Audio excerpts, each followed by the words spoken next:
In this sport, you don't wait for judges to decide your fate. TenexToken puts you in control. Stake instantly, speculate discreetly, and keep your moves private. TenexToken. Play smart, play discreet.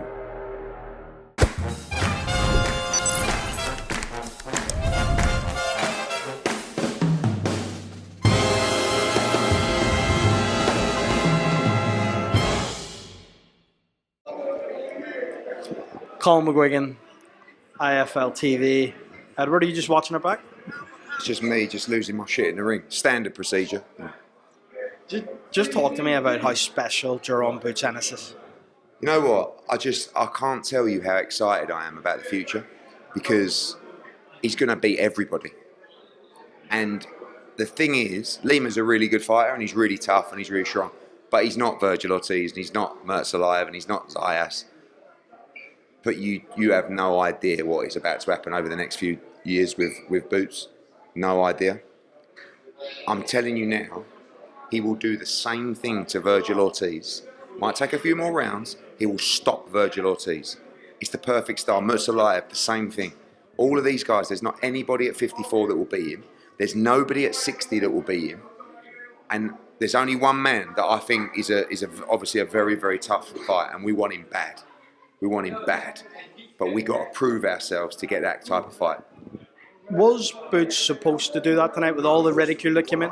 Come on, we know. Like, who said, oh, I think this could be over in a round or 2 rounds? No one said that. Everyone said Lima's dangerous, he's strong, he's not as good as Boots, he'll get beat, maybe a stoppage mid to late rounds. That was absolutely electric. Electric.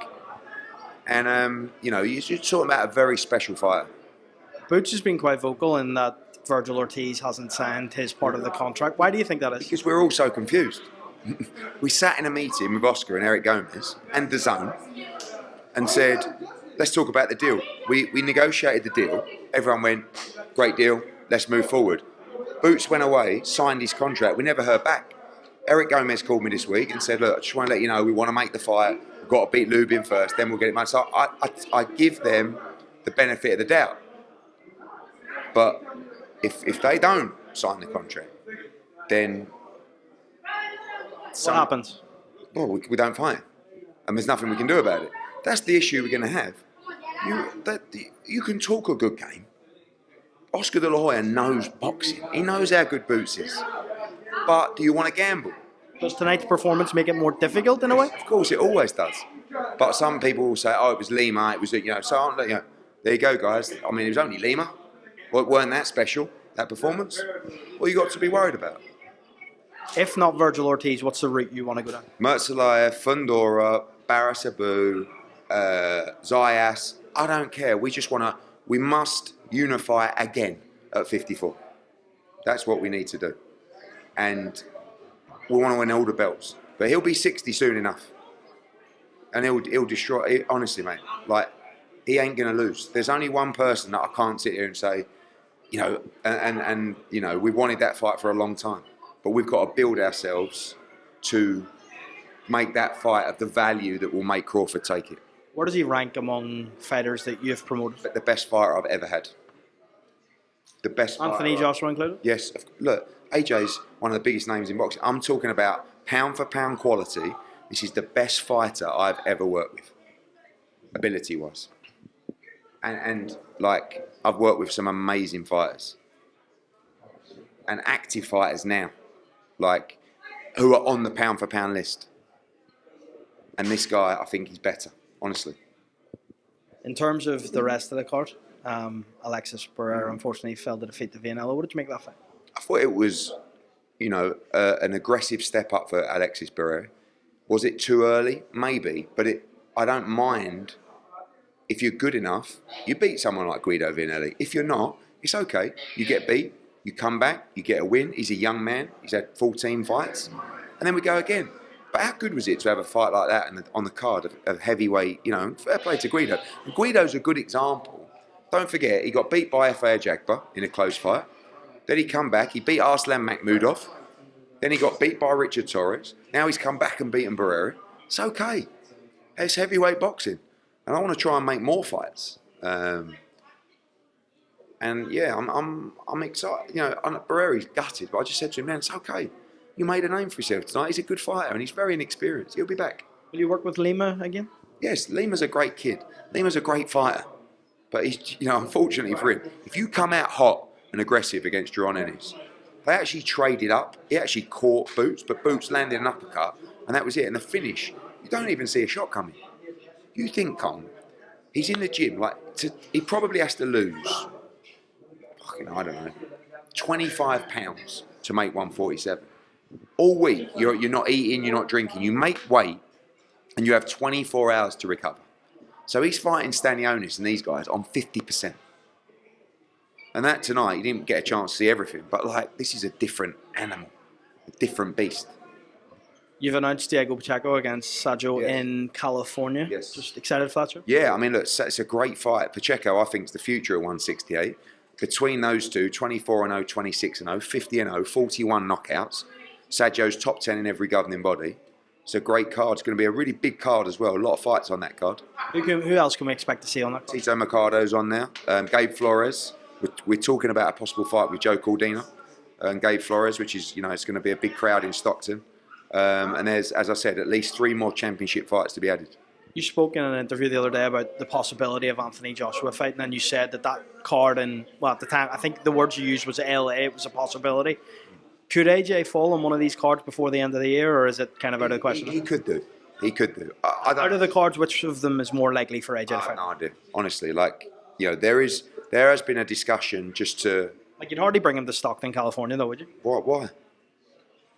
I'm not, by the way, AJ fans, don't fly to Stockton yet, but someone said to me today, you said it might be Monaco. Is it Monaco? I was like, whoa. All I'm saying is, if he fights this year, it will just be a run-out fight, right? Because coming back and fighting in a big arena, in a tough fight after being out for a year and a half, it's not always that easy. And it ain't about the money, this fight this year. It's just about wrapping your hands, going in there and sticking it on someone's jaw.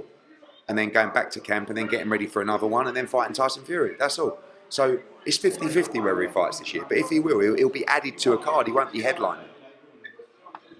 Obviously, before I let you go, we did speak about Dave Allen earlier on. It came out that Makhmudov broke his hand early in the fight. What did you make of that? He said in an interview with Coogan that he broke his hand landing on Dave Allen. Oh, I didn't know that. You know, I thought Makhmudov boxed really well. And I thought Dave's interview was spot on. He was better than me. I wasn't good enough. And I'm not, you know, Makhmudov's top 20 in the world, which I think is fair, and I'm not. But did you hear the response? Did you see the crowd? This is just the beginning for Dave. We've got to keep improving, keep building that fitness and that engine. Don't go away now and eat a load of shit.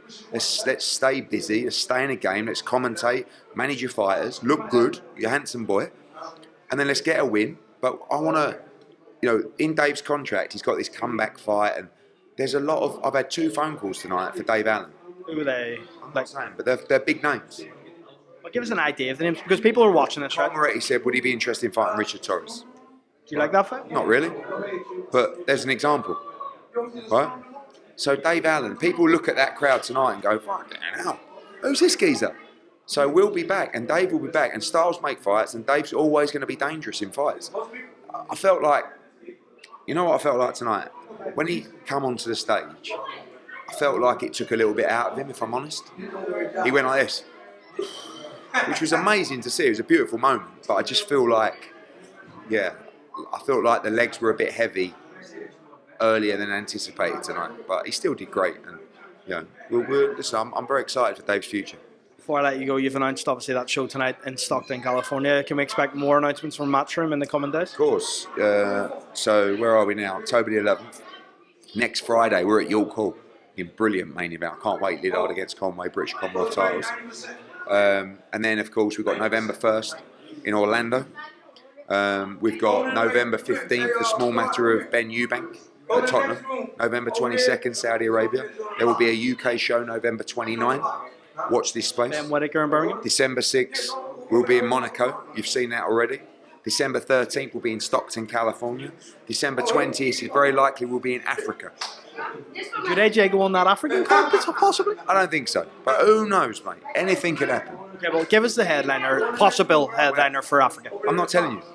Alright, good brother. Why not? What's the point in me telling you before? Fans are watching this, they want to know. Listen, the fans can fucking stand by and they know that Eduardinho Hernio will always give you the #1 exclusive. I love you, baby. Thanks, Ed. In this sport, you don't wait for judges to decide your fate. TenexToken puts you in control. Stake instantly, speculate discreetly, and keep your moves private. TenexToken. Play smart, play discreet.